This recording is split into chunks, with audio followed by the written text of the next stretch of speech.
Hello, beautiful people. You are listening to the Communal Table podcast, part of Food and Wine Pro. I am your host, Kat Kinsman, senior editor at Food and Wine, and my guest today is a person who, over the past few years, has become truly one of my personal heroes, and somebody who has done some bold, brave, astonishing, personal, human work for the industry. He is the founder of Indigo Road Hospitality, and dare I say, maybe even more important than that, Ben's Friends, which we're going to explain what that is, and the author of the gorgeous new memoir, holding this up to the camera for people who are watching, is called Say Grace. Welcome, Steve Palmer. Hi there. Happy 2020. You're my first guest of the year. No, it's so nice. Well, this is an astonishing start to a bunch of stuff. You just got married. I did. I got married September 28th. And you are also a dad for the first time. I'm a dad. I have a lovely 9-year-old stepdaughter. She prefers that I say daughter, so 9-year-old daughter. Yeah. And yeah, it's 2020 is really starting off really strong. And you have a brand new book baby too. I do. So November 19th, published a memoir called Say Grace, How the Restaurant Industry Saved My Life. And it's really about, it's twofold. It's about my journey through addiction and subsequently getting sober. But it's really, for me, a love letter to our industry because I feel like over the last 4 or 5 years, there's been so much negative energy, the Me Too movement and all the things, very important things that needed to come to light. But, you know, I was the result of an intervention from 2 people in the business, and I really and truly believe I would be dead if they had not done that. Yeah. And so for me, I wanted to talk about that. Yeah, there's a lot of issues that we have in the business, and listen, they're getting addressed, but there's a lot of loving, really caring souls. I think restaurant people are the best people. And so I wanted to write about that, and I truly, in my heart of hearts, would not be sitting here today if it weren't for other restaurant people. I was going to say that in the throes of it, is it 18 years ago? 18 years, yes. You didn't think you'd still be alive? No way. I was had to drink to get out of bed. Couldn't shave in the morning because I shook so bad. My liver was failing. And so no, I would be dead. What was your position in the restaurant industry? I was the general manager at the time of a restaurant called Peninsula Grill in Charleston. That at that time was the fine dining. We were still very into fine dining as a culture. That was the pinnacle in Charleston, and we were very busy. Relais Chateau property, and so professionally on the outside, it looked like I was doing great. But yeah, I was the general manager there. And it's one of those, they say about the swan that looks so serene above water and paddling like mad Completely underneath. Panicked yeah. So this is a question I'm asked all the time, and you're better suited to me to answer that. I always say it's a chicken and egg situation, but is it the industry? Is it addiction? Does the industry cause problems with worsening people's addictions? Does it cause it? Does it make it worse? Do people who are naturally inclined to these behaviors have them exacerbated in the industry? There's a definite link there. What is it? I'm glad you asked that. So I sort of reject the notion that the industry made me or anyone an alcoholic. I was an alcoholic. First off, it's a disease. Yeah. It's a genetic. I have a gene in my body that you don't have, and so you're born with that. Now, there's a lot of talk about how that gets woken up. For me, it was the death of my father at 10 years old. Certainly, when I entered the industry in 1989. It was a playground for alcohol and drugs. That crucible, I would say, of the late 80s, early 90s, even into the late 90s. Oh, very much the late 90s. There was that pirate ship mentality. There was the whole, and I regret if I had any part in the sort of media narrative around the bad boy chef. Right. And, yeah. I mean, all of that stuff. Yeah. and so. I believe that the industry has accepted this behavior. Do I think that they have not only accepted it, celebrated it? Oh, yes. Especially in your town. Yeah, Charleston is when it's a wonderful city, but it's a city known for its drinking. And there's this incredible camaraderie that already exists in a restaurant, right? 18 hours a day, 100 miles an hour, you're serving 300 guests. and you at the end of the night you all jacked up on adrenaline, and it's not 5 p.m. Right. It's midnight. And so you all go out and drink together. And that is a wonderfully bonding time. You know, and I always say this, alcohol is not bad. It was bad for me. Yeah. And we sell it every night. This is not a crusade about alcohol. Yeah. But our industry has done a lot to support addiction. Thankfully, I would probably say in the last 5 years. Yes. Maybe less. But thankfully, we're starting to go, well, wait a minute, people we care about are dying. There's that. So I started the work that I do. I'd been looking at it for a while. So I have a project called Chefs with Issues, and I launched it 4 years ago last week. Which is amazing, by the way, and congratulations. Well, thank you. But it was one of those things where it felt like it was really time to talk about mental health and the industry. And initially, I had a very varied response. Part of it was finally we can, here's just a space to talk about it anonymously or publicly or whatever. And the other part of it was people saying, you have no business talking about this. Why are you trying to stop the party? And my take was, I'm not telling anybody to stop doing anything. I'm not telling anybody they have to do anything. Just saying, here is some solidarity if you need it. Other people are suffering too. It's probably somebody standing right down the line from you who's dealing with this. And there's this really, I'd say, macho culture of just toughing it through. Right. Seeing who can party the hardest, who can pull the most consecutive shifts, who can do all this stuff. And this masochism becomes rewarded and a badge of honor. I was that person. And it was a very intentional, consciously stated thing that I showed up for work no matter what. Yeah. If I had been, and there were times that I was still up. There weren't, and it was more than a few, and I would show up. You pulled the clopen? The clopen, and it very much. And I'll tell you, when I first got sober, it was very lonely in the industry. It was 18 years ago. I literally, and I know they existed, but I didn't know anyone in the business who didn't drink. I certainly didn't know anybody in recovery who was actively wanting to stay in the business. I watched a few people get sober, and they were told by the recovery community, you need to get out of the restaurant business because it's a terrible, thankfully I found a mentor who said, listen, you love this, and I did. I do. If you're willing to do the work, you can stay in this industry and stay sober. And had I not met that person, and this person, by the way, had no connection to the restaurant business. They just believed in the power of recovery enough. But it was very lonely. Those first couple of years, I would see friends. And I don't. There was no malice, but they didn't know what to say. Right. Yeah. It was sort of like, oh, hey, Well, I feel like the language of recovery is becoming normalized, and even if people are just dabbling in sobriety for whatever reason it happens to happen, it's becoming more normalized. That really is just over the course of the last few years, and it was always like, oh, this person's coming. They don't drink. What do I do? What do I serve them? And what do we? Yeah. And I love, and I say this all the time, the worst thing you can do to a person who's not drinking is ask them if they're okay with the fact that you are. In other words, bring a spotlight to because people in recovery, and this was definitely an early recovery, it was like, look, I still want to feel a part of this community. Yeah. I'm making a choice, which I inherently believe is the best choice I could possibly make. Yes. And I don't want to feel like I'm an outsider because of it. And even, it's funny, even in sort of my dating life, is it going to bother you if I drink? It's going to bother me if you don't drink. If you don't drink because of me. Right. I want you to do whatever you're going to do, and I'm going to, but our industry just wasn't. I'll never forget, Kat, I went to an opening, and you've been to many restaurant openings, and they're the big sort of parties, and they're great. But there was one in Charleston. I was 6 weeks sober, and the best analogy is when you see a baby that's like crying and they're just not comfortable in their skin. That's what new sobriety feels like. Yeah. They don't know why they're unhappy. They just don't. It just doesn't feel good. And I walked into this opening, and literally, the whole room stopped. I wasn't making it up, and everybody kind of turned.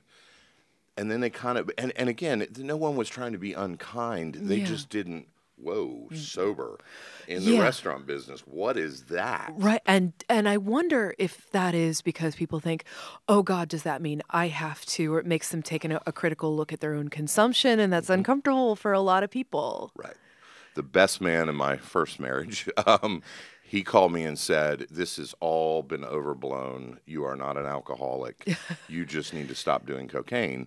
And you need to go home at midnight." And it really, I knew he didn't want to look at him. It was a reflection of his own behavior. If my best friend just went to rehab, what does that mean about me? Right. Right.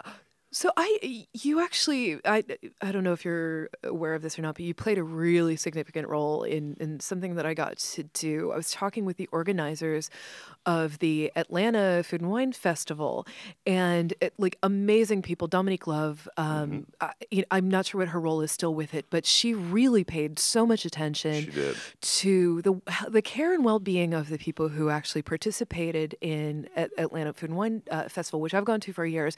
It is a bacchanal, because so much of it is centered in this one particular hotel where there is a bar that you have to pass to get to your room to go into the elevators, and everybody is hanging out. People get just epically wasted. The stories that come out of there are just absolutely nuts. But she was realizing, like, okay, these chefs are already in town. The chefs are business partners and stuff, and I want to do something with them. So she and Jeff Gordonier thought we want to do something for people in the industry.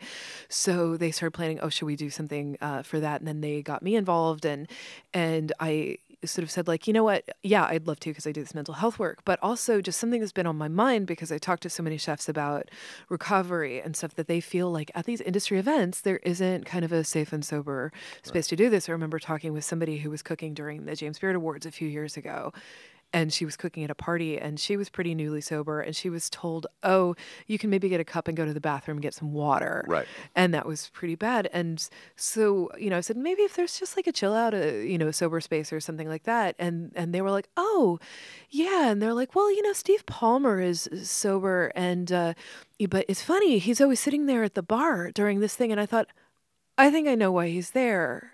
Because he wants to be there as a beacon for people who need to have this sort of thing. So then I know that they reached out to you and said, what do we do about setting up this, sober space that has, happened, I think, every year there still. And but it's also something where some of the people who've gone, I remember the first year was not a huge amount of people at it, but the people who were there, it affected them tremendously because they were able to go to something that is notorious for is consumption and feel safe. Like there was a place for them.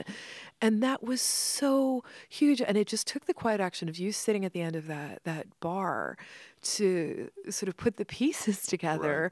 And I remember going into the space, and it's great. It's out on this like deck at this hotel, and it's really beautiful, and there's lovely music, and there's non-alcoholic drinks. And it was a beautiful, beautiful thing. And you made several people I know feel very safe there, and like they could do it, and like they weren't just like they had to go back to their room or not participate. And that's really significant. And I've seen that movement happen more at other events, and that's such a huge thing. It is. It's we're doing it at the Charleston Wine and Food now, and we have a pretty good turnout.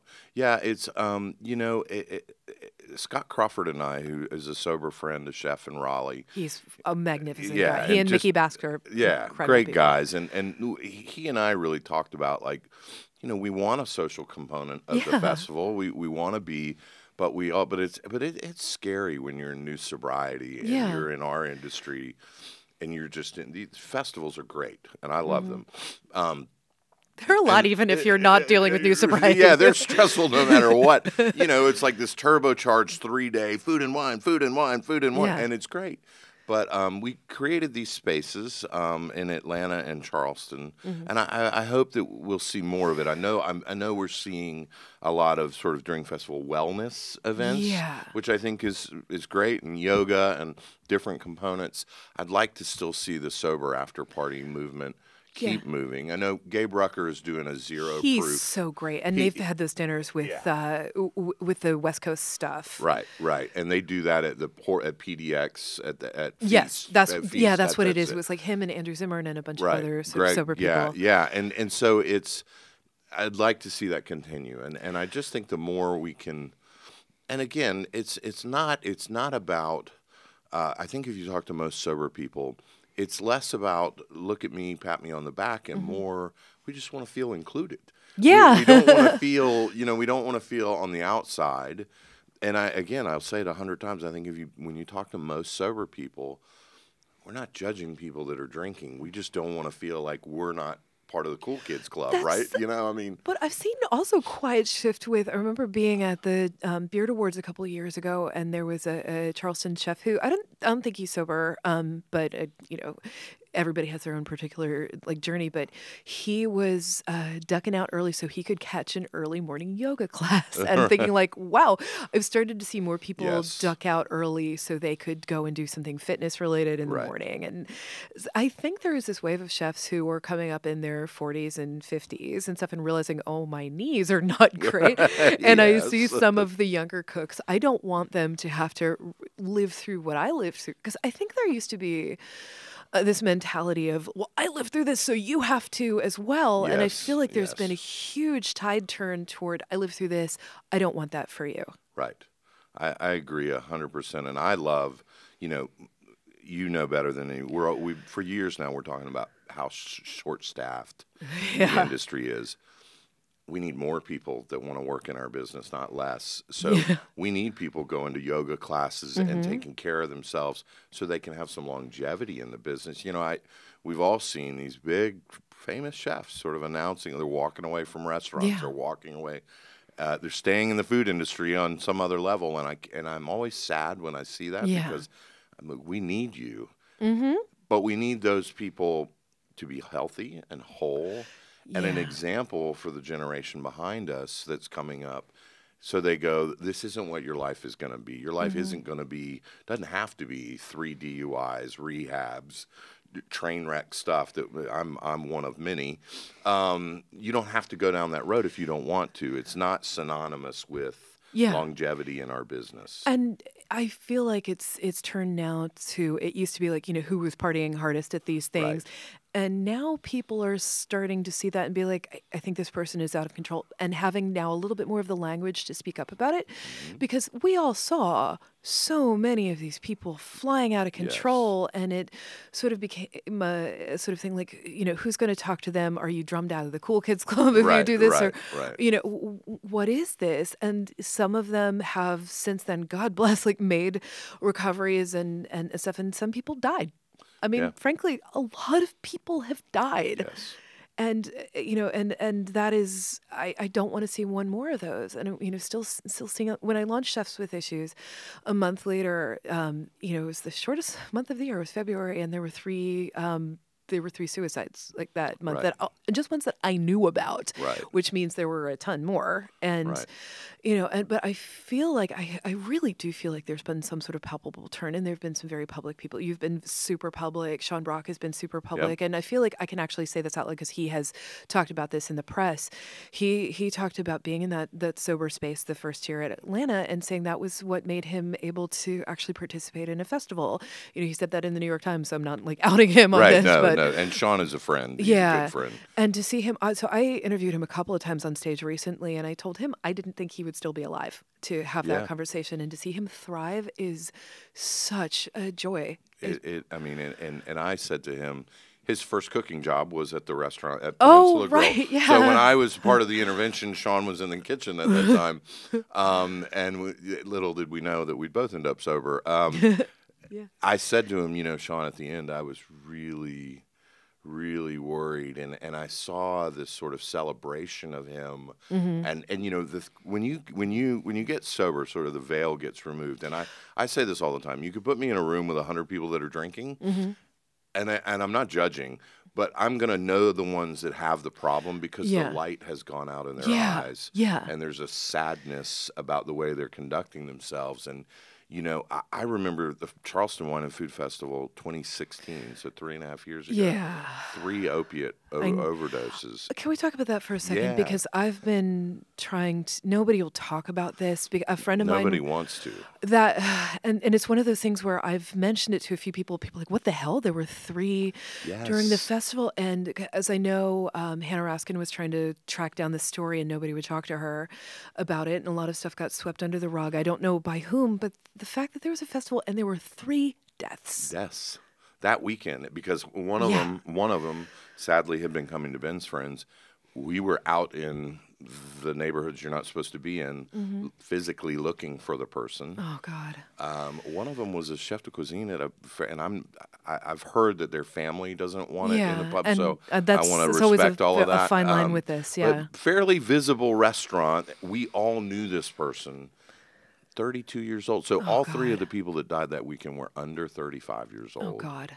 And so, that's the point for me at which I'm like, I respect all families' wishes, but the shame of addiction keeps people quiet. The shame of addiction, the shame of suicide as well does. The shame of mental health in general keeps people quiet. And I was never ashamed of my sobriety, but I certainly wasn't until Ben Murray killed himself. Let's talk about Ben. Yeah, I'm going to later show you. A chef, just sent me a picture of Ben cooking at the Beard House in 1990 yesterday, and I got pretty emotional. Ben was the fun guy in the room.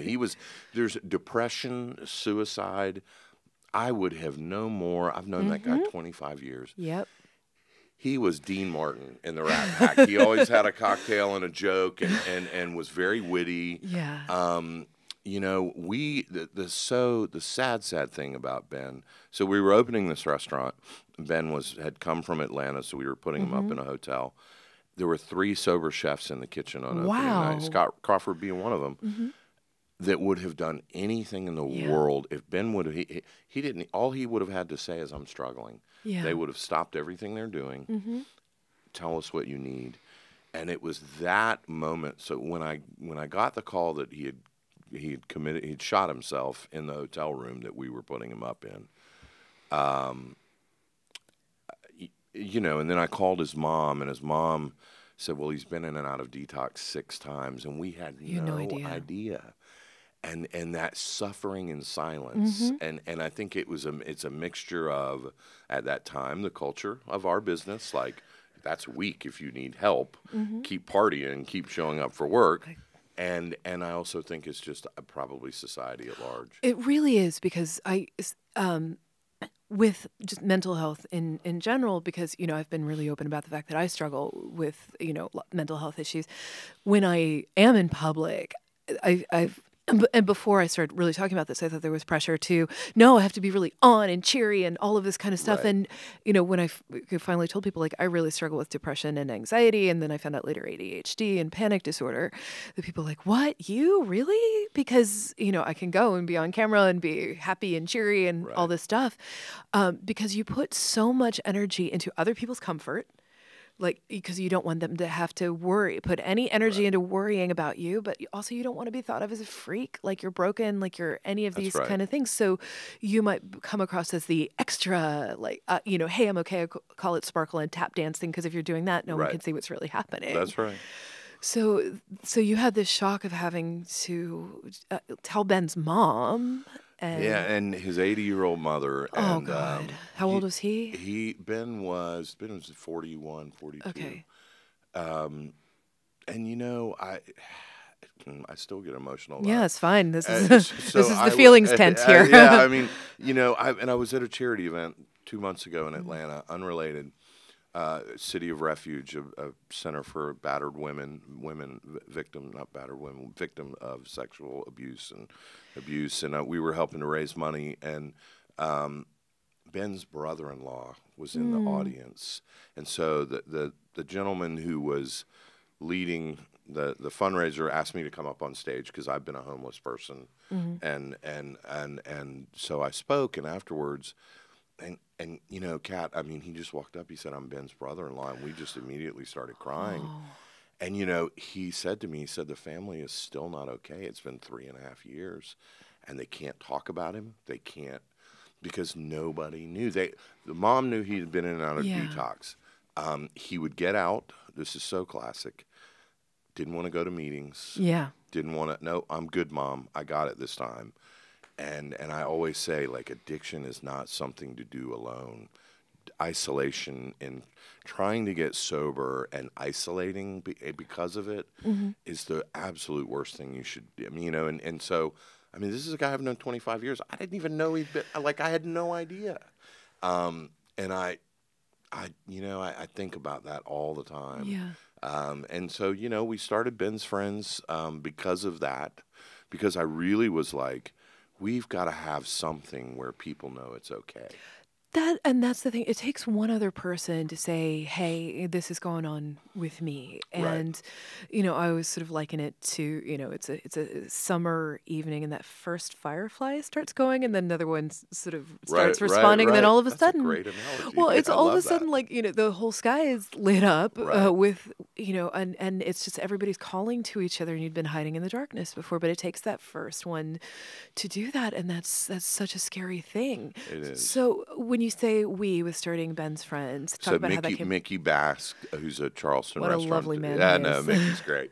Mickey's like the godfather of the Charleston industry. I'll get a call. It's Mickey. Call me back. Mickey and so Mickey has had a big career in his life and really is so focused on giving back, not just through Ben's Friends, but lots of ways. But Mickey's been sober 38 years. Wow. So, yeah, long time. Wow. He got so, and we didn't know he wasn't living in Charleston when I was going through my rehab and everything. But so I called Mickey. A year prior, we had a breakfast and said we should start a meeting for the industry. And then we came back and went, we're too busy. I called him back and said, we got to do something. And he said, well, let's just start a meeting. Let's just do something. And instead of, brainstorming and big plans, like, let's just put it out there. We're going to meet on in this space. Hannah Raskin was kind enough to write an article in the Charleston paper. And so we started the first Ben's Friends in November of 2016. And at first it was great. There were 5 or 6 people. It's not about numbers. That's all it takes. If one person shows up. That's right. It's not about numbers. Yeah. But then Kat and I didn't know Anthony Bourdain the way but when his suicide happened, like overnight, the media and I praise the media so much, you guys included, for like, okay, we have to start talking about this. And people started going, well, what's this Ben's Friends? Yeah. And we'll be in 16 cities. Can you say which ones they are to start? Sure. I don't want to misspeak on the number or misspeak on the cities. So Charleston, Raleigh, Atlanta, Charlotte, Richmond, Virginia, Alexandria, Virginia, Portland, Oregon, Austin, Texas, Kansas City, Louisville, Columbus, Ohio, Asheville, North Carolina, Minneapolis. Minneapolis, and I think that's it. So maybe 50. I think that was 50. Incredible and necessary. It is so awesome, and I'll tell you. And it's become so much bigger than Mickey and I, and we talk about it. It's like a movement. It's one thing when you have a cause, but to me, a movement is about like a lot of people. Yeah. I mean, the first meeting with Philip Spears at Commodore in Austin. I had him on. He's amazing. Oh, he's really incredible, and he's somebody whose story I've been watching for a long time as it unfolded. And so I had him on the podcast last year because it's always really tricky with people sort of have redemption stories and stuff because, in the media it's in a weird position because we have to sort of be the arbiter of like who gets the redemption story, whose airwaves, do you go on, whose bandwidth, because I have a lot of people come to me and I'm some like, no, you're not using me for this or whatever. Yeah, right. But I came to Philip because I'd been watching this happen for so long and I'd seen him take accountability for so much of what happened. So he ended up having, I think, several DUIs and went to jail, and it became national. A very public DUI, yeah. Yeah, and he and Callie Spear, his wife at the time, she came on a separate podcast actually the same day, cool. Which is really cool. They have a really great relationship. They're both sober, by the way. Yeah. So we both did it about that and about their journeys to sobriety. But he was somebody who I'd seen him do the work and do the very public work, but helping other people as well. And so going to other cities and doing this, you have to first have the person who's identified themselves as being safe to talk to, because there's this push and pull of like, you see somebody who's out of control and you wonder, am I the person to talk to them about it? Right. How do I do that? So how do you approach that? It's, and that's a hard one. I get asked that a lot. It was, so this is what I've said, and I've said it a lot lately. Have the conversation. Yeah. have the conversation knowing that you may not get the outcome. They might be mad at you. They might be mad. They might be mad. I do believe if you come from a place of love and care and concern, like, hey, I'm really concerned about your drinking, instead of a place of judgment, you're drinking too much. And I say this all the time. You might be the first person that plants the seed. And then the second person said, and so that by the third person, hopefully, right, or the second, they go, you know what? A lot of people that care about me are saying I have a problem. Maybe I need to look at it. It's that uncomfortable space. And especially with drinking, and I say this a lot because there are chances are you might have been drinking with this person. Oh, absolutely. But you go home, right? Or you have one or two and you say goodnight. And and that's the crazy thing about the disease and how the social aspects of drinking, because you can be, again, a room full of 100 people drinking. 100 people don't have a drinking problem, but the 10 that do need our attention, and that's hard when you might have been having the drink with them. And so how do you?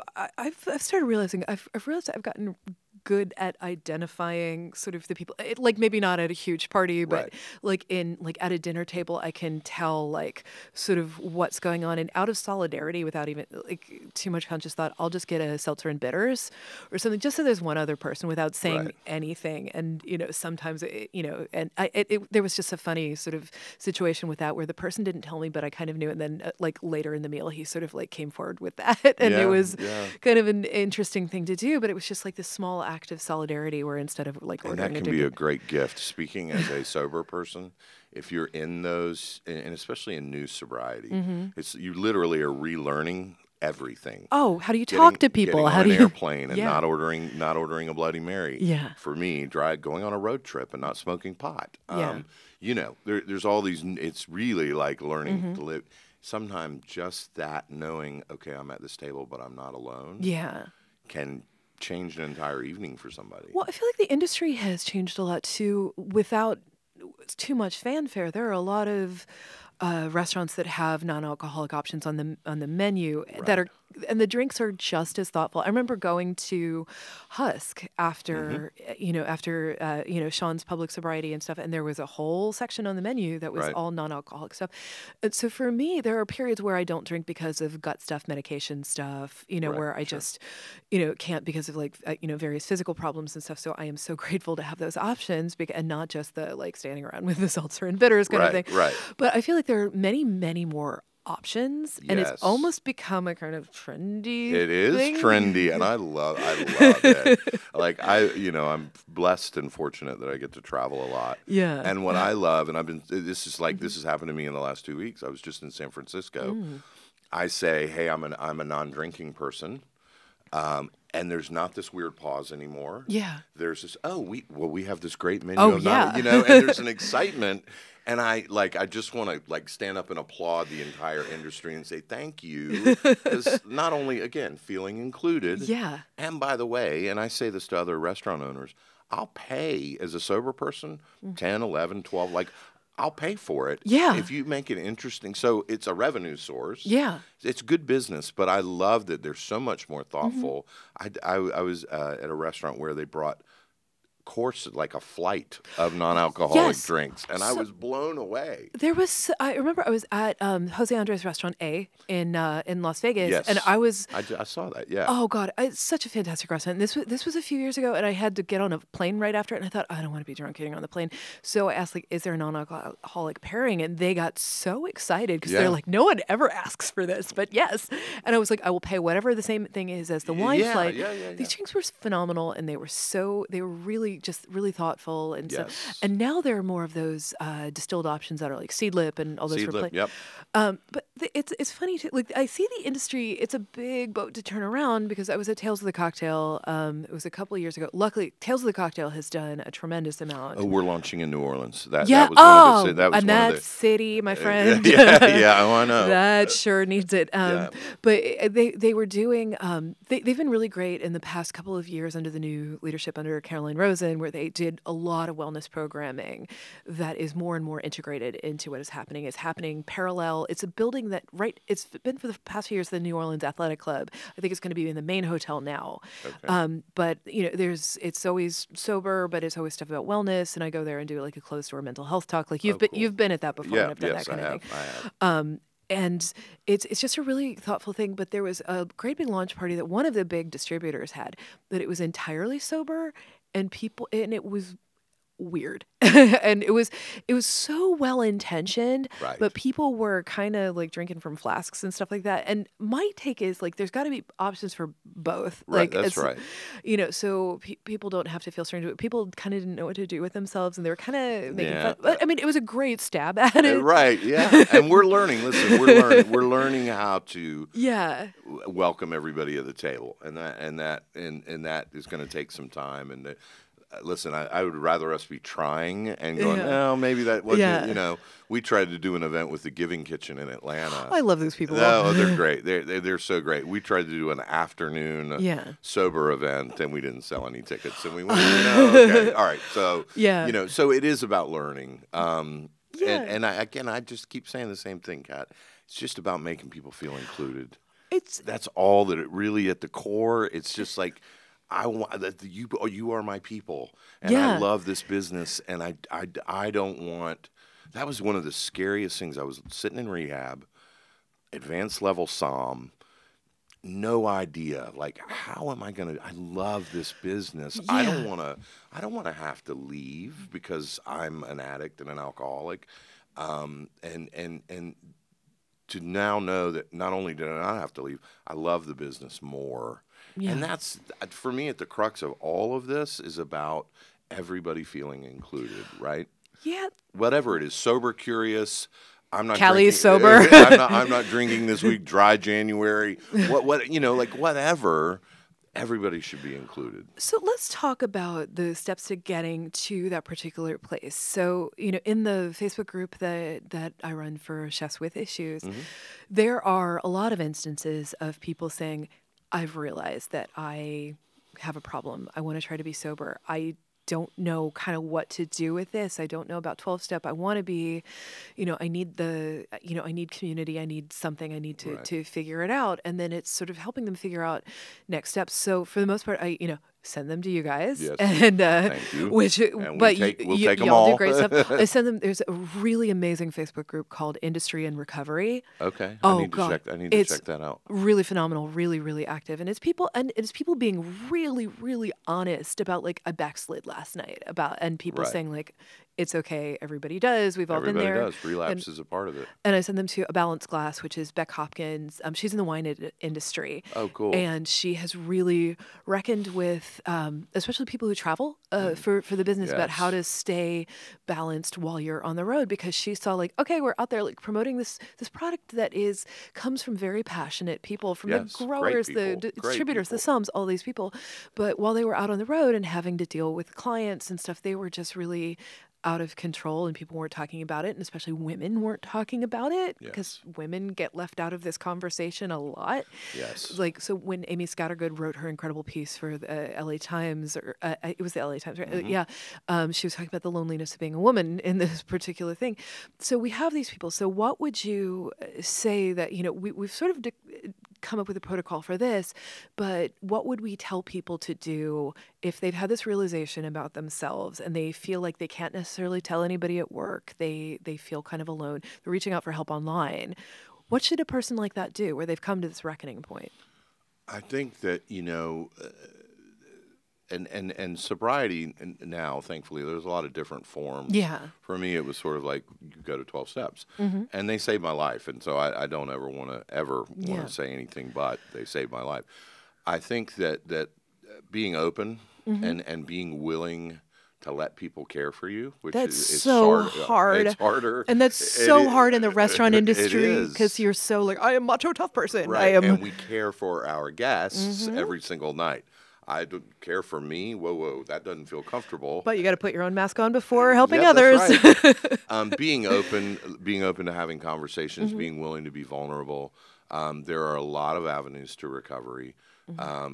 Ben's friends, we certainly don't say you have to go to 12-step meetings. We do say 1 hour a week is probably not going to fix you. Right. And we're very upfront to say that we're a bridge to sobriety. So we're going to love you.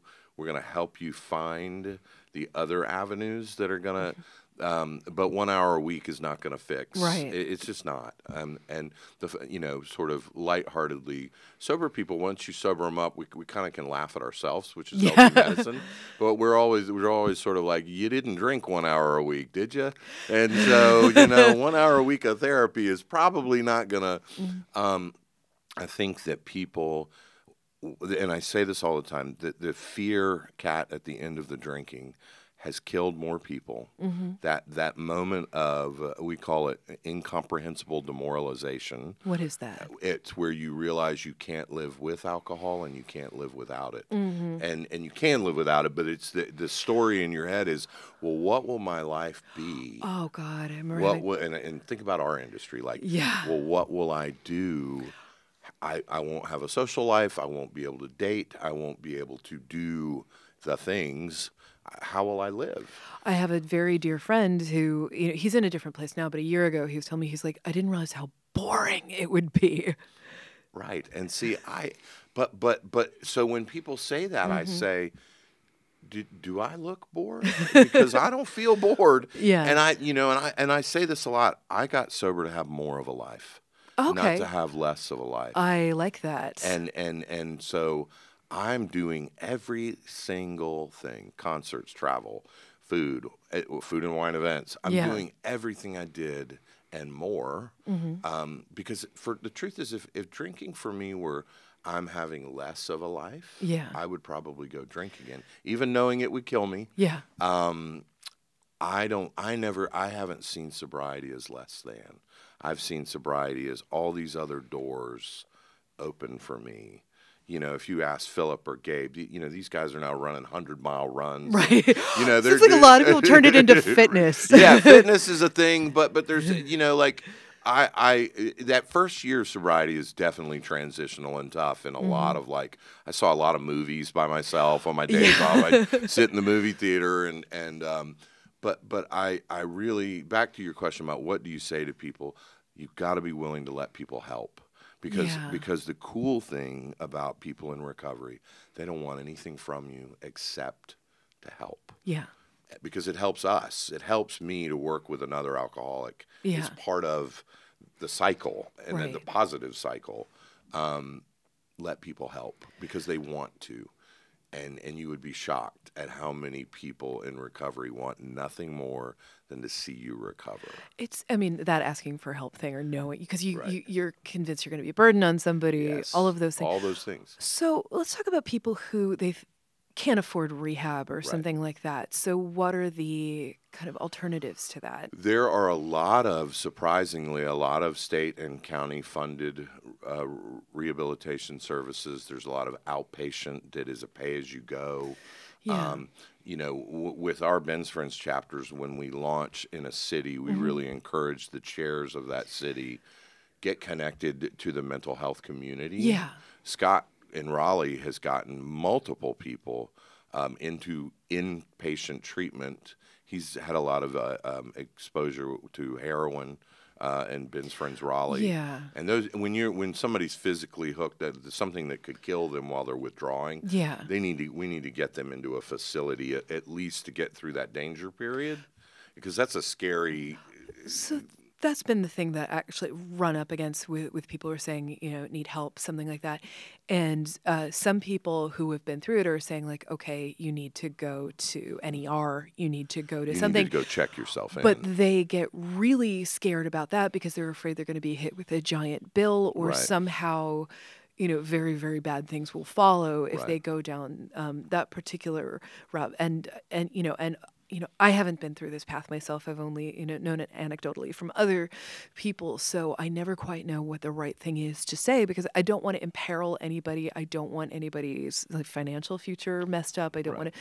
But the thing is, luckily, a lot of people who have been through it are telling them, you can always find another job. You can always do whatever. Saving yourself, staying alive is what's important right now. You're talking about a life and death issue. And when you're at that point, and listen, I wish I would have.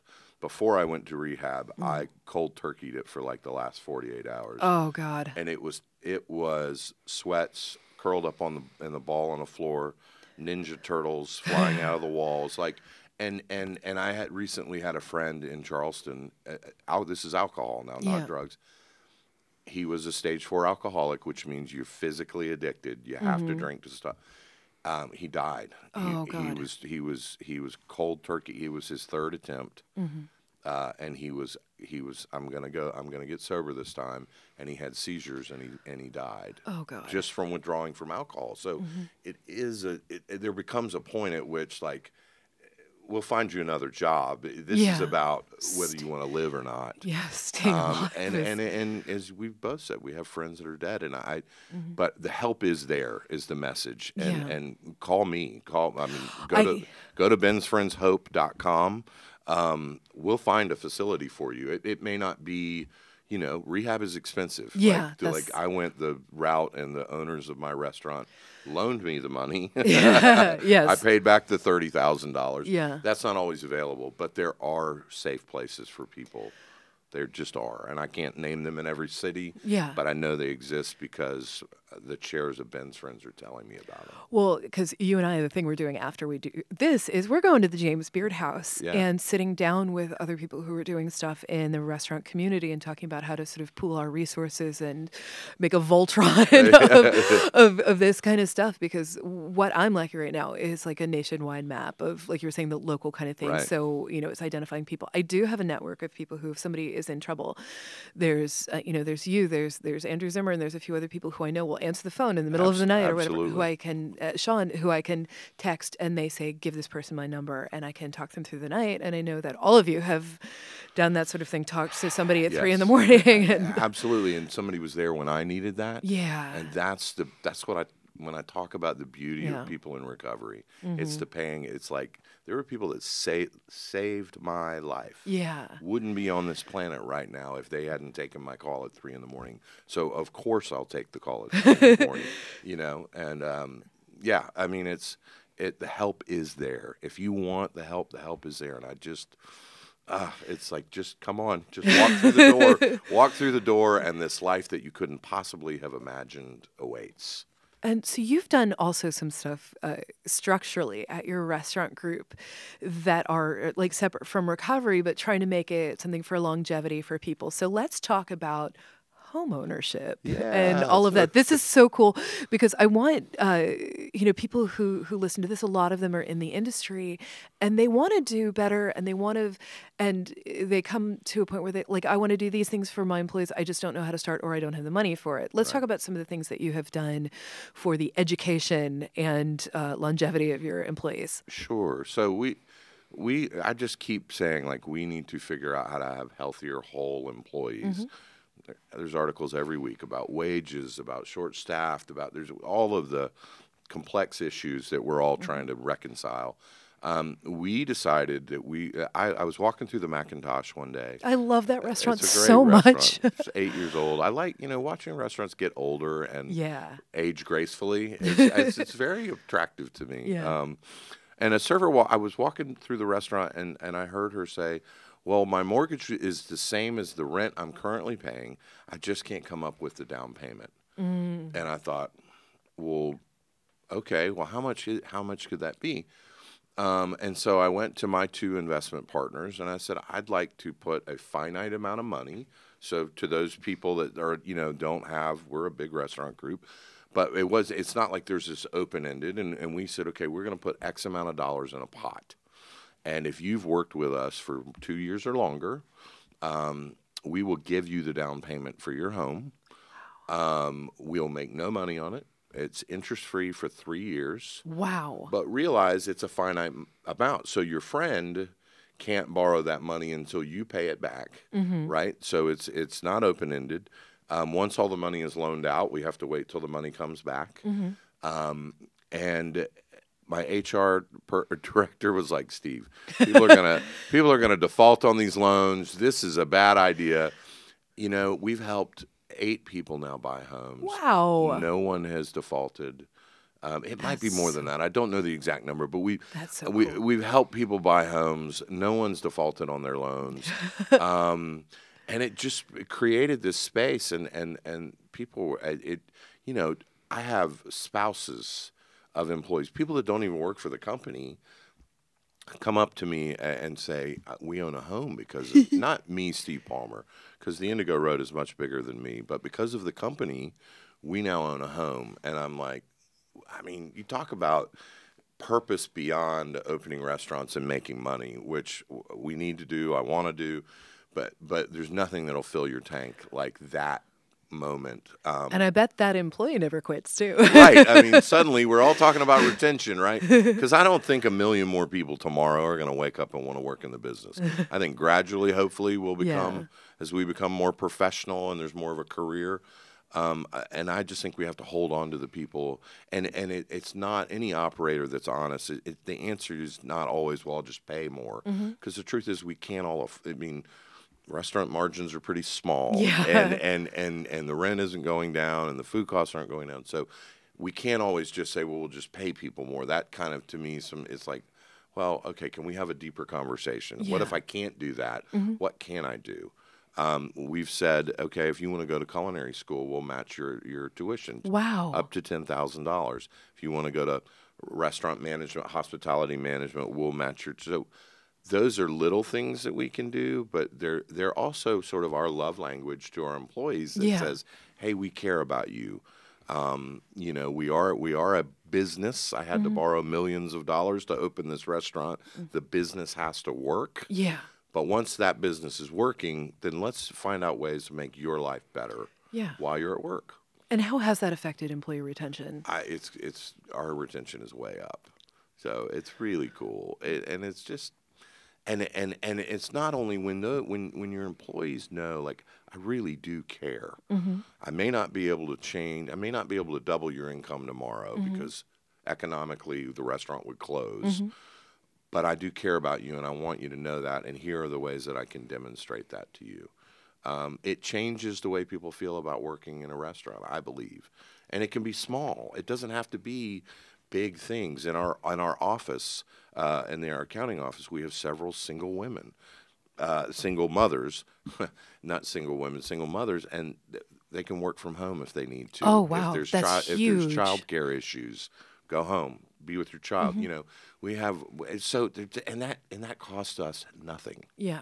Except some compassion and care and understanding, and it's free to be kind. It is free. I always say that. Human kindness costs zero. I say that all the time. It just and it's just a matter of taking the time to have that mindset shift from that masochism to, like, what is that thing? And I think people before in the industry didn't have that example of somebody in their 40s, 50s, 60s, beyond, still having this life in a restaurant, because people would burn out, die, walk away, and just destroyed. And I think people are sort of looking in fear and saying, like, what is this next thing? Just because they haven't seen it modeled for them before. But I think that is starting to happen. It is, and we need it to happen because those of us that are in it love it. Yeah. And so how do we make it more, not just tenable, how do we make it more attractive and something that people say, wow, I could do this for the rest of my life. Yeah.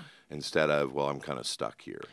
Yeah, and this isn't just my stop on a way somewhere. Right. Oh, I always say that I'm doing this until I figure out what I'm doing, and I'm like, well, it's a real business. It's not just like between my acting jobs and whatever. There's that too. So what is the next step for Ben's Friends, and what is the next thing that you want for you? Okay. So, like, we launched in Austin. 35 people showed up to the first meeting. They have such a great crew. We just had Paul Finn on the podcast, and I imagine he was part of it. Yeah. And he has his mental health mise en place that he does. Yeah. It's so cool. So Columbus, Ohio, 48 people showed up at the first meeting. Oh, that's a lot. Wow. And we launched in Seattle, and there was 35 people. So that's extraordinary. It's when I say, like, it's now like a movement. It's so much bigger. And it's not all about numbers, because we have other cities that there's 6 people that come, and that's listen. Well, I tell Mickey all the time, and he's the yin to my yang. I'm the let's go wide open. He's the whoa, whoa, whoa. I want to be in every state. Yeah. And I really believe, and I tell this to Mickey, like long after I'm gone, and listen, I love my day job. I love restaurants, and it's not that I've forgotten about that. This is something that could live on like well past anything that I will ever do in the business sector. I want Ben's Friends to become a nationwide organization. Yeah. It doesn't have to be about me or Mickey or any individuals. Matter of fact, it's better if it doesn't. If it isn't about individuals, I really want to see this grow. I want, Kat, there are people that are celebrating 3 years of sobriety because they came to a Ben's Friends meeting. And, when I see that and I think about, like, there's nothing I'm ever going to do that is more important than that. Yeah. And these are people that are like, I would be dead. And I don't, it's mind-blowing to think about that every bad experience I went through in my life was so that I could be in this moment helping that person. And when that happens, I'm like, there's nothing more important in my life than helping these people. And you see the light in their eyes and the excitement, and they have hope again. And sorry, I didn't mean to. No. I'm for folks who can't see this. I'm crying too. I didn't mean that, but it's real. I know. It is Philip real. Spear would say that. Gabrielle Rucker. I mean, these people that are. I know people who you have had that effect on, and these people, they're finding this whole other purpose, helping people in our industry that is so meaningful. Yeah. And so, there's nothing, I say this all the time, there's nothing I'm ever going to do in my life. I love my wife. I want to be a good father to my daughter. There's nothing I'm going to do that's more important than the work of Ben's Friends. So, if anybody's listening, if you're a chef or a restaurant person and you're sober, start a chapter. It doesn't, we need two people and a place to meet. That's all we need. We don't need, it's just literally like brew a cup of coffee and sit down and let's start talking. And I know the Chefs with Issues meetings that I've done around the country too, really sometimes it's been, 5 people, sometimes it's been 30 some people, and really, we haven't even had coffee. You need a box of tissues generally. Yeah, like a box of tissues and that. And the thing is, the people who are there are the people who are supposed to be there, and there's going to be one person there who they're going to take something from it. There was one of those meetings earlier this year, and that person had that moment, and it was only about 6 of us, and it was just the right place, right time. So and you know what? When you can have that moment with one person, and we all have the ability to help other people in a way. We all have that gift. It's about being vulnerable, and it's just really about being who you are. But I've got so many stories of Katie Thompson, these people, and they know that I'm talking about them. I have their permission. That they came in and they're just dark circles and beaten down, and now they're like full of life and full of optimism and hope, and they've stayed in the business, which is the goal. It's really a privilege to be able to give back. I'm sure you feel that way too. It is, but I also realize, and I want to ask you about this. I sometimes have to fill up my own tank when I'm doing this, because I get so depleted and I get so focused on that particular thing that I forget to take care of myself. I've gotten way better about it in the past year, because I got to a point, it was that summer that Anthony Bourdain took his own life and stuff, and I was going around and I was talking to people. I was actually in Charleston a couple days after that and ended up talking with people about it and stuff. And then I was on the road for 8 weeks and in a different city every week for 8 weeks. And I got to a really low and dark point, and I realized I had to go on medication.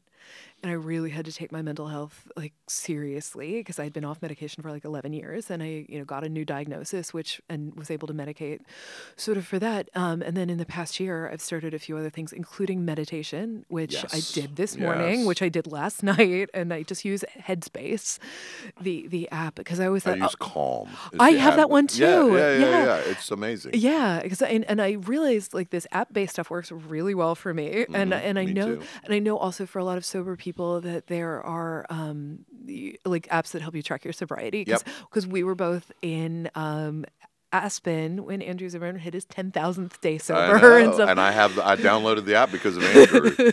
So it's great. He's been great. So how do you fill your own tank? So I definitely struggle with that. It's hard. It is. There's the codependency that goes along often with mental health and sobriety. So I'm a screaming codependent. So my sober mentor has sort of challenged. It's funny because I'm like sort of not starting over with my sober date, but like we're starting a whole new where I have to like text him every day now. Yeah, that accountability is huge. It's huge, and so we're gonna go through the 12 steps again and start over. I'm praying every day, like renewing your vows. Yeah. I'm praying. Prayer meditation. I'm reading. I have daily reflections as an app. And so it's a spiritual based, not religious, but just a thought for the day. So I'm reading that every day. I'm meditating every day. I'm committed, and I haven't gotten there yet because I'm on the road a lot too. I'm going to go to more meetings, whatever that looks like. And so, and then I think personal development stuff, like whether it's a 3-day weekend, whether it's whatever that is, and it can be how to be a better chef, it doesn't always have to be mental, but I think doing those little things, something as simple as the Welcome Conference that we all go to and love. It's beautiful. That's filling my tank for me when I can sit and listen to other people in our industry inspire me. And I make a real conscious effort to be at those events and go to those things because even if it's just a day, it's a day where I can get filled up, and it's so necessary. Leading, and I say this a lot, leading is an act of giving if you're doing it right. If you're running a restaurant, whether you're in the kitchen or in the dining room, and you're leading, and I think leading and managing are two different, totally. Managing is a very defensive position, and leading is a very positive one. You're giving all day long. Yeah. You have to do things to fill your tank. Yeah, and you need people outside the industry in your life and have that kind of balance. Dogs are great too. I have it. Bella just turned 1 year old. Oh, what kind of dog is Bella? She is an English cream golden retriever. Just means she's a white golden retriever. Oh my God. Bella is like the best thing ever. Oh my gosh, when we wrap this, I'm going to need to see pictures. I have Penelope and Ogdred. I know you have Ogdred. I didn't know about Penelope. Oh, Penelope. Oh, she's delicious. And she's this ridiculous creature. She's like a wiener dog body, but these legs, she's like a head like a lab, this long but bigger body, and these short, tiny little stumpy legs. And she has the warmest tummy in the world. And and I can't be stressed if I'm just sitting there stroking her tummy. And it's Bella is like there is a wellspring of love in that dog that I just she loves me. I'm like, why? How is it possible for you to love me anymore? And it doesn't take anything from her. She's just like, I get belly rubs. I know, she's the best. Yeah, I'm a big believer in dogs. Oh my gosh! So what is then? You're doing all these things for other people. What is the selfish thing that you want for you? And this is also putting it out in the world, speaking it out into the universe, so somebody hearing this can think, I can help Steve get that. I don't know. I feel like I have. I do want to spend more time, and it could be a getaway. I want to spend more time just in the quiet. And so that could be a mountain, a cabin. It doesn't have to be anything luxurious. It could be a cabin with the noise off. I want to do that. Selfishly, I also like public speaking. This is like on the completely other end of it. It gets that adrenaline. I like, I want to keep talking about Ben's friends. So selfishly, I would just like more platforms. Yeah. Because that feels good. But definitely this year, resolutions, and you can have either people are into resolutions or not. Just my physical health, because I am on the road a lot. I'm eating in restaurants a lot. It's hard. I've gained some weight in the last year that I'm not thrilled about. So I just want to make sure I'm making more time to be healthy and whole myself. Yeah.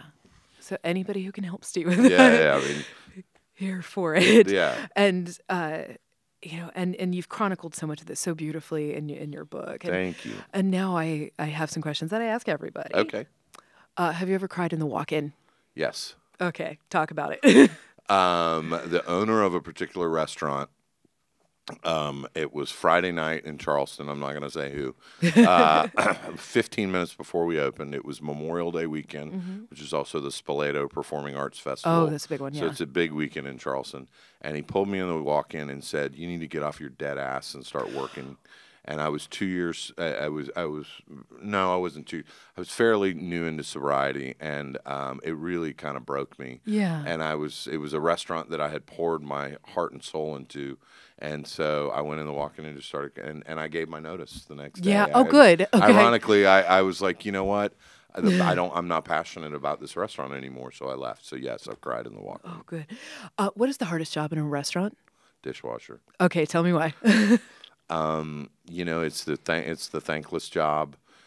You're cleaning up everybody's mess, and it can feel, I'm sure, in a lot of restaurants like hopeless. Like, I can't become prep cook, become line cook, become.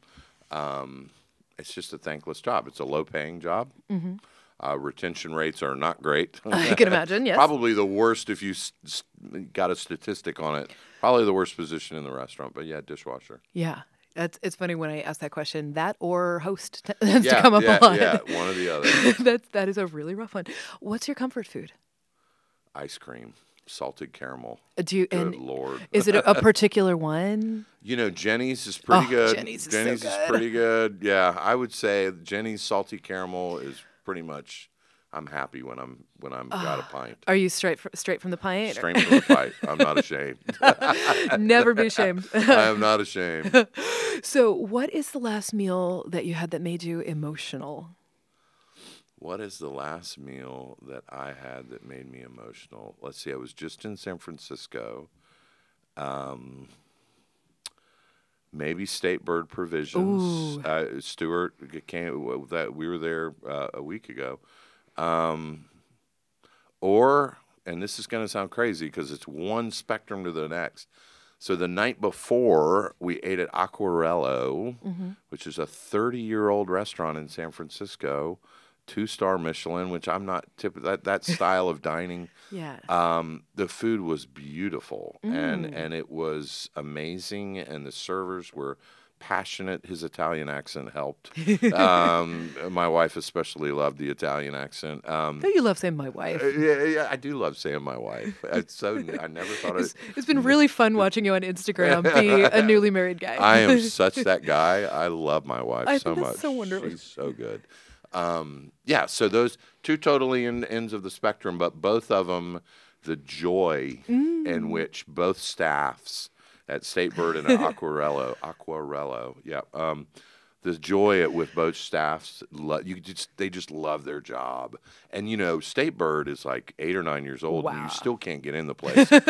And I said to our server, everybody seems so engaged here. And they all said, "Oh, yeah, we've all been here for 4 or 5 years, and we all love working here." So when you go to a restaurant you where can feel it. You can, where the staff is invested. Yeah. And that is not about compensation. That's not about the cool concept. That's about the people that are running. I firmly believe that when you're in a restaurant like that, it's the team. I will say I've felt that in Macintosh on Well, multiple occasions, and my husband loves Macintosh because I was saying, "Oh, I'm having Steve hubby. Palmer," and come in, and he's like, "Which restaurant is Macintosh?" And he's like, "I know I love that one. Remind me." And I didn't, and I was like, "The bone marrow sandwich." Oh yeah. Like it's really good. It's really good. And I love how it smells too. The whole restaurant, it just smells really good. What is the last meal that somebody cooked for you in their home? I don't get the opportunity to eat in people's homes. This is why I asked the question, because nobody asks restaurant people because they're nervous about it. Yeah. Oh, yeah. Somebody, I would be nervous cooking for you. I'm like, make me a good hamburger. I can't Holidays? even remember. No one cooked for you at the holidays? No. Oh, Steve. Okay, dear everyone in Charleston. Well, no, wait. Let me back up because my mother-in-law, my new mother-in-law, she is a Southern. Linda Gardner is so there's black pepper gravy and biscuits for breakfast. Oh, hell yeah. There's all the things. So, yes, it wasn't like we were sitting down meal. No, it counts. This absolutely counts. Yeah, my mother-in-law is pretty amazing. Tell me, what kind of biscuits are they? They're just homemade butter, a lot of butter. But, are they, kind of fluffy? Are they crunchy? Yes, Are they? They're fluffy and crunchy, which is the ones I like. Damn. I want a biscuit right now. Yeah, I do, too. Oh, my gosh. What living musician would you want to cook for, and what would you cook for them? Oh, wow. Because I know a lot of people come through Charleston. Yeah, wow. So I was a roadie in the music business in the late 80s for a minute. Hair as long as yours. Did you? I was working in the music scene in Atlanta in the late 80s, and bands were getting signed. And so, I worked for, when I say worked for, pulled cables, ran speakers, did the grunt work. In that era, it was Bon Jovi, Guns N' Roses. It was the George Michael Faith tour I worked on, Prince, the Love Sexy tour in '88. Wow. Atlanta, and that was when the Black Crowes got signed in Atlanta. It's when the Athens music scene, when the B-52s and REM. I mean, there was this. Yeah. The '80s were an interesting time in Georgia in music. So I just started working security at local places, and then that kind of stepped up to working for bands. So who's still around, would you want to? Sorry. Yeah. Who we all, our generation, it's Bono. I want to cook for Bono. Probably Bono. And what would you, is he vegan? He seems like he would be, right? Yeah. And I would want to talk to him more just socially about our world and what his view was. What would you cook for him? What would the bone marrow bread pudding would be very probably that or one of our sushi concepts. My gosh, I love Japanese food. I have to say this bone marrow thing. It tastes like God's grilled cheese. It is God's grilled. That's a good. I think our server said that. I love that. It is this incredible, savory, beautiful, heavy, dense. That you want. You need a nap after. You do need a nap. To share it with people. It's dense. And can I also say at McIntosh, I've been a solo diner there on a couple of occasions and I was treated so well. It was just awesome. It was just a really lovely thing. So, final question. You have 5 uninterrupted minutes for self-care. What do you do? Meditate. Okay. And what does meditation look like for you? So I need a guided Me too. That's why I need somebody. If I just sit there, I'll just start thinking about work again. Same. So yeah, I have the Calm app on my phone, and I'll just put my earbuds in, and I just sit there, and so what's great about these apps is there's different kinds of. So there's one I'm doing right now. It's the 7 days of gratitude, and so day 2, and it kind of builds, and you can. So yeah, I would do just a real quick guided meditation. I think that's so wonderful. Yeah. And so if people want to find you, they can find you at, is it bensfriendshope.com? bensfriendshope.com or theindigoroad.com. Okay. And people can just reach out to you and find something that is happening in their city or get something started or whatever. We will answer your email within 24 hours. We've got 3 people that are monitoring the Ben's Friends emails, so they get answered very quickly. And we would love to hear from people. Yeah, and I just also want to say that if people need immediate help, if they're in immediate danger, there's crisis text line. You text 741-741, and someone will get on and start texting with you within minutes, and get you to help whatever you need in your area, like if it's an emergency situation. So that's awesome. Yeah, I can't give them enough shout outs. They're such great people. I'm glad you reminded me of that. That's great. And so if people want to come to your restaurants, where can they go? We're in the Southeast. We're a big restaurant group. Yeah. Go to theindigoroad.com. We're in Charlotte, Raleigh, Nashville, Atlanta, Charleston. Wow. Yeah. It's funny when you sober up an alcoholic. People are always like, "How do you do what you do?" I'm like, "Well, when you stop drinking and you get up at 6 a.m, you got all the kinds of energy." Oh my gosh! So resolution for the year, whether you're into resolutions or not, go and check out Ben's Friends. Get Say Grace. It is a truly beautiful book that I really think is going to become an industry Bible and save lives. If you, for some reason, aren't struggling with those particular things, give it to a friend of yours, just quietly pass it around by multiple copies and a give lot to of people are doing that. Yeah, because it's a beautiful, accepting memoir and manifesto for how you can have a better life. It might look so bleak at the moment, and there is hope and there is help for you. So get Say Grace. Thank you. And find Steve on all the different social platforms and stuff. So thank you so much to our guest today, Steve Palmer. Thank you for being here. Thank you to all of our producers, Margot Gotthelf. Did I say that right? Gotthelf, yay! Welcome to the team. Hallie Tarpley, Jen Martinick, to our incredible camera crew and sound crew. Thank you so much. If you like what you heard, this is part of Food and Wine Pro, which is really exciting part of Food and Wine, where we're really geared toward conversations about the industry that really need to happen and giving people a platform to be able to have some tough conversations, to talk about some of the day-to-day life things that happen when you're opening a restaurant, when you're keeping a restaurant going, when you're wondering, how do I keep my restaurant? Yes. All of this stuff. So we've all been there. Oh, yeah. We have a great weekly newsletter that Hunter Lewis, our editor-in-chief, writes. I pinch hit sometimes and is chock full of stuff that's going on in the business this week and just stuff that's going on in the industry. And we have always a great little mantra from our woman who works in the test kitchen, Kelsey Youngman. She's really incredible. She's our associate food editor and a meditation coach. And we always have a meditation from her in the newsletter, and it's a really beautiful thing. So if you come to foodandwine.com and you go to the pro section, all of that is there for you. If you want to follow Communal Table, it is available on all your streaming platforms and also on YouTube. We're pretty easy to find. Look for Communal Table. All the episodes are always on foodandwine.com, and follow along with that. If you like what you heard, those ratings, those stars, those comments really help people find us, and that's how we get up in the algorithm, and that's how we get to keep doing the show that we really love to do. And if you think there's something you want to talk about or you want to suggest a guest, I'm pretty easy to find. You can find me on Twitter @kittenwithawhip, or hit me up on Twitter, hit me up on whatever the social platform, and I'm so excited to talk to you. Thank you so much for listening, and take good care of yourself until the next time.